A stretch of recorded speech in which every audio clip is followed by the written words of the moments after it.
I'm Darrell Arnold. I'm the co-PI of the grant on activist art with Humanities Edge.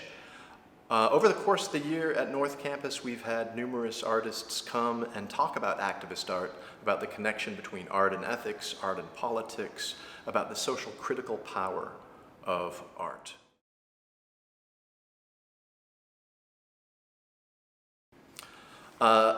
One of the things philosophers have tried to do throughout history is define what art is.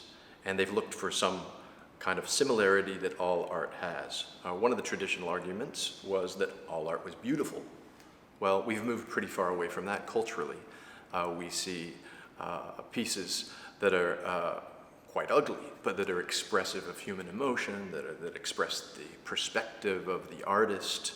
Art is simply not all beautiful. So we moved away from that definition. We moved toward other definitions. We're looking at the formal structures of art and so on. Each of those definitions proved to be somehow insufficient. It does look like we have come to some general conclusion, or at least many people have come to the conclusion that art is somehow whatever the art community defines as art and worthy of being investigated and looked at in terms of its aesthetic value and in terms of its expressive value.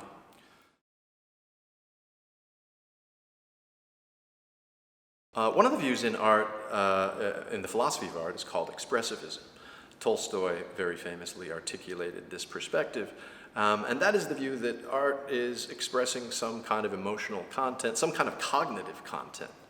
We can think of art in this way as a medium that's not the same as language, but that runs parallel to it. As Tolstoy might put it, we've been making art as long as we've been speaking. So we can imagine maybe that we've been drumming as long as we've been talking. We've been making some kind of artifacts as long as we've been speaking. Art has these various median that it can use.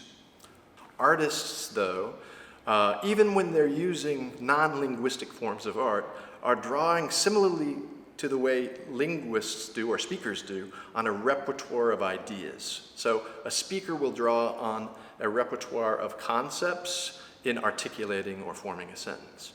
An artist will draw on forms, color schemes, various other ideas in expressing this. A musician will draw on a repertoire of notes and rhythms and express ideas that are not linguistic ideas. Now, is that all political? Well, that again depends on how we define what is political. If even the free play of the imagination is not allowed in society, then engaging in the free play of imagination is precisely the most political act that we can engage in.